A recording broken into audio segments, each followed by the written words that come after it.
Friends, welcome to our channel one. आज charter act of 1833 में discuss करेंगे। ये सिलेबस जो कवर करते हैं प्रीलिम्स में और मेंस में दोनों कवर करते हैं। प्रीलिम्स में जो है Indian polity and governance, evolution and constitution, इसका ऊपर क्वेश्चन कवर करते हैं। इसके ऊपर क्वेश्चन बीच बीच में आते रहते हैं। अगर थोड़ा सा ध्यान देंगे इसके ऊपर क्वेश्चन अटेंड आप कर सकते हैं। इस हिस्ट्रिकल अंडरस्टैंडिंग में इसका पहले और भी हमने लेक्चर बनाया था, जो फर्स्ट और रेगुलेटिंग एक्ट 1773, और इसको वो लेक्चर बनाया हमने। Amending act 1781, picked act of India, India act 1784। इस सबका बैकग्राउंड डिस्कस किए, इसका जो फीचर्स हमने डिस्कस किए और इसका जो इंपॉर्टेंट पॉइंट्स हम सारे डिस्कस किए। इसका लिंक हम वीडियो में डिस्क्रिप्शन में दे देंगे। आज हम बात करेंगे चार्टर एक्ट ऑफ 1833। ठीक है। अगर इसका प्रीलिम्स में जो है इसका एपीएस में काफ़ी सारे क्वेश्चन आया था। 1833 से चार्टर एक्ट ऑफ 1813 में आया था, और Morley memento India council act, इसको काफ़ी सारे क्वेश्चंस आया है।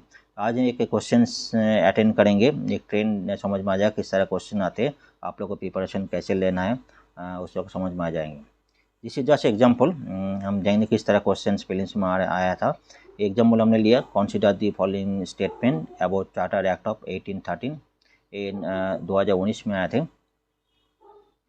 इट बताया जा रहा है, number 1, it ended the trade monopoly of east India company in India accept the trade off T and trade in China. इस टॉपिक पर हम बात किए थे हमने, जो बताया जाए ईस्ट इंडिया कंपनी जो चाइना में और टी का छोड़कर बाकी का जो मोनोपोली ट्रेड इंडिया में ख़त्म हो गया था।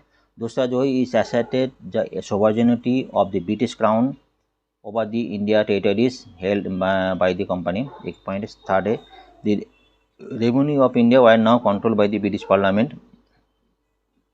इस पॉइंट डिस्कस किया था। इसके अंदर जो है रेवेन्यू तो ऑलरेडी हम जो company east India company under थे। बाकी पॉइंट 1 और 2 करेक्ट है, तो 1 और 2 करेक्ट है। अगर थोड़ा सा ध्यान देंगे, अभी इसका बोलने का मतलब जब अभी जो पढ़े 1833 पढ़ रहा हूँ, तो जो important point 3 to 4 important point जो चेंजेस है उसमें ध्यान देंगे, तो इसके ऊपर क्वेश्चन आराम से आप समझ में आ जाएगा, उस क्वेश्चन अटेंड कर सकते हैं। अभी हम जो 7 पॉइंट हेडिंग में डिस्कस करेंगे, जो चेंजेस हुआ था। Monopoly of trade, number 1 of east India company, control of company, administration, central legislature, provincial legislature, revenue and others के ऊपर डिस्कस करेंगे। कुछ पॉइंट इंपॉर्टेंट है जहाँ पे मेजर चेंजेस वो हम डिस्कस करेंगे और नोट करेंगे, तो इसके ऊपर जो क्वेश्चन आएंगे आप अटेंड कर सकते हैं।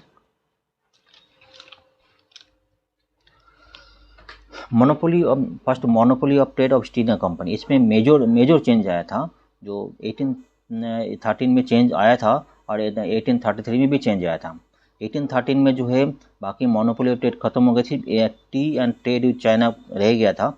लेकिन वो 1833 में सब पूरा खत्म हो गया। टी जो ये बचा था, T and trade with China, ये भी खत्म हो गया था। China trade link China also close down, मतलब जो मोनोपोली पूरा खत्म हो गया देश का। ठीक है, एक मेजर चेंजेस है इस 1833 में। कंट्रोल कंपनी में एक मेजर चेंज आया था। द कंपनी कमर्शियल एक्टिविटीज और close down to commercial activities जो क्लोज डाउन, एक मेजर पॉइंट नोट कर सकते हैं। क्योंकि जो इसके पहले था, कंपनी जो कमर्शियल एक्टिविटीज जो कोर्ट ऑफ डायरेक्टर्स रिपोर्ट करते थे, और जो पॉलिटिकल अफेयर जो बोर्ड ऑफ डायरेक्टर रिपोर्ट करते थे। अभी कमर्शियल मैटर भी खत्म हो गया था ईस्ट इंडिया कंपनी का। ओनली एडमिनिस्ट्रेटिव पॉइंट ऑफ जो है ईस्ट इंडिया कंपनी रहेंगे। ठीक है, ये अनदर मेजर चेंज है। कमर्शियल पॉइंट जो है वो भी खत्म हो गया था, और जो मोनोपोली ट्रेड टोटली खत्म हो गया था। ठीक है, एडमिनिस्ट्रेशन पॉइंट हो मेजर चेंज हुआ था। एक मेजर चेंज देखेंगे, गवर्नमेंट जनरल ऑफ बंगाल, पहले गवर्नमेंट जनरल ऑफ बंगाल था और resign as government general of India. तो first government general of India Lord William Bentinck था। ये पे मेजर चेंज है। उसमें कोई अथॉरिटी में चेंज हुआ था। The country administration was unified under one control. तो तीनों जो पहले बंगाल, मद्रास और मुंबई जो था, तीनों प्रेसिडेंसी था, उसमें से यूनिफाइड हो गया था। तीनों कंट्रोल एक एडमिनिस्ट्रेशन रहेंगे। और दूसरा मेजर चेंज है, civil and military affairs of the company were control by the governor general council. जो पहले जो individual civil and military affair था, जो गवर्नमेंट जनरल काउंसिल जो गवर्नमेंट जनरल काउंसिल कंट्रोल करेंगे, एक मेजर चेंज देखने को मिला था। और एक मेजर चेंज गवर्नमेंट जो काउंसिल था, यहाँ पे मेजर चेंज था। पहले 3 मेंबर थे, अब दोबारा 4 मेंबर कर दिया था। अब दूसरा साइड में डिस्कस करेंगे डिटेल्स में। 4th member have limited power only. वो लेजिस्लेटिव पावर जो उसका जो कोई इशू है वो लेजिस्लेटिव पावर असेंबली नॉलेज होना चाहिए, इस पॉइंट को बात किया था। और एक मेजर चेंज है, first time governor general government was called government general India and the council called India council. तो फोर्थ मेंबर जो काउंसिल है उसकी इंडिया काउंसिल है। तो इस स्लाइड में जो मेजर चेंजेस हम देख रहे हैं, मोनोपोली ऑफ ट्रेड जो है टोटली खत्म हो गया ईस्ट इंडिया कंपनी का। ईस्ट इंडिया कमर्शियल जो अथॉरिटी बाकी था वो खत्म हो गया, ओनली एडमिनिस्ट्रेटिव पावर बाकी रह गया। दूसरा पॉइंट, तीसरा पॉइंट जो है governor general Bengal redesign governor general India. Governor general of India जो है उन्होंने कहा, तीसरा पॉइंट है, ये याद रखने का पॉइंट है, इससे को क्वेश्चन आ सकते हैं। लेजिस्लेटर है और प्रोविंशियल में चेंजेस है। प्रोविंशियल मतलब जो है पहले जो क्या था, लेजिस्लेटिव पॉइंट जो बंगाल में थे, मुंबई और मद्रास तीनों में थे। अभी जो है मुंबई और मद्रास जो लेजिस्लेटिव खत्म हो गया था, ठीक है, ये पे मेजर चेंज है। और जो है गवर्नर जनरल एड है legislative power over the entire British India. तो गवर्नर जनरल जो है वो एंटायर ब्रिटिश इंडिया का एक सेंट्रलाइज किया गया था। Governor general in council has authority to amend, governor council authority amend and alter any law pertaining to the people and place in British India territories, whether British or foreign and Indian native। इस point important है। मतलब जो legislative point जो है मुंबई मद्रास को बंद करके एक सेंट्रलाइज किया गया था। वैसे नेक्स्ट हम एक्ट में देखेंगे, उसमें कुछ बाद में कुछ चेंज दोबारा दिया गया था। इसमें होगा revenue point, revenue point applicable नहीं, रेवेन्यू खत्म हो गया क्योंकि कंपनी ईस्ट इंडिया कंपनी जो कमर्शियल एक्टिविटी जो बंद करके दिया था, रेवेन्यू एक्टिव नहीं है। अदर्स में कुछ चेंजेस हैं। इसमें मेन जो है जो इंडियन जो गवर्नमेंट इंडियंस जो है गवर्नमेंट सर्विस में अप्लाई किया गया सिविल सर्विस में। This was the first act gave permission for the Indians to have a share in countries administration. एक मेजर पॉइंट है, कंट्री एडमिनिस्ट्रेशन में इंडिया में अप्लाई में शेयर में अथॉरिटी दिया गया था, परमिशन दिया गया था। It is stated that merit should be on the basis of employment to the government service and not birth, color, religion and race। Important है। दूसरे स्लेवरी जो दास प्रथा जो पहले था वो बंद हो गया था। और एक इम्पॉर्टेंट पॉइंट है, since the number of British resident India current in country was increasing, act allowed having 3 bishop in India. It was short to regulate establish Christian institution India. India में क्रिश्चियन इंस्टीट्यूशन बनाने के लिए इसको permission दिया गया bishop को, एक point है। इसमें ये तो मेन तो है सिविल सर्विस में जो इंडिया का परमिशन दिया गया था, एक मेजर पॉइंट है। और थोड़ा बहुत the act permitted the English to settle freely in India, freely India English जो फ्रीली इंडिया में सेटल होने का परमिशन दिया गया था। जैसे legislative legalize the British colonism of the country, एक कुछ पॉइंट है। जैसे कि हम इंडिया काउंसिल की बात करते थे, इंडिया काउंसिल नाम जो पहले जो नाम था governor general council, India council थे अनाउंस हो गया था।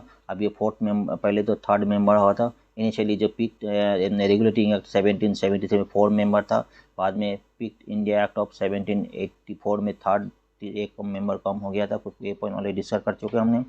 अभी जो है फोर्थ मेंबर, एक मेंबर और ऐड हो गया। जो फोर्थ मेंबर है उसका जो लिमिटेड अथॉरिटी है, लेजिस्लेटिव पॉइंट है, उसको लेजिस्लेटिव पर्पज से उसका यूज़ किया जाएगा, एक पॉइंट है।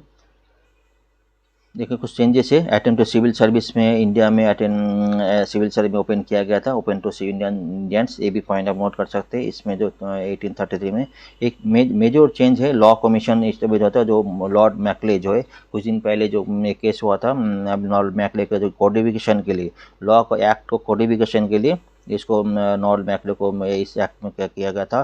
The act mandated that any law made India to put before the British Parliament and to be called act। कोई भी लॉ इंडिया में पब्लिश होगा तो ब्रिटिश पार्लियामेंट में पास होना पड़ेगा, उसको बाद एक्ट उसको एक्ट किया जाएगा। As per the act, Indian Law Commission established, first Law Commission Lord Macleay in the as its chairman जो है इसमें जो कोडिफिकेशन के लिए फर्स्ट स्टार्ट हुआ था लॉ कमीशन इसमें था।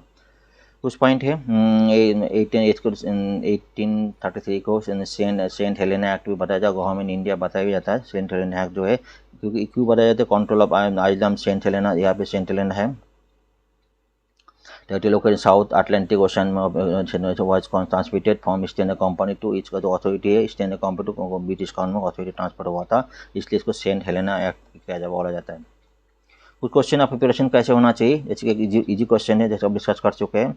Consider the following statement, governor general of Bengal become governor general of India, कौन से एक्ट में हुआ था। The act also took away legislative power of Bombay Madras and provinces को, ठीक है। The act ended activities state company as a commercial body and is become a purely administrative body. समझ में आएंगे ये सारी पॉइंट जो 1833 में एक्ट में लागू हुआ था। तो ये आंसर इज 1833। तो इस तरह कुछ पॉइंट हम लोग डिस्कस किया, छोटे छोटे पॉइंट आप ध्यान में रखें तो क्वेश्चन अटेंड कर सकते हैं, क्योंकि एग्जाम में एक क्वेश्चन भी बहुत सारी आप क्वालिफाइंग मार्क्स हो जाते हैं, लेकिन बहुत इजी क्वेश्चन है, कुछ पॉइंट आप ध्यान देंगे तो आसान कर सकते हैं। चलिए चलते हैं, थैंक यू।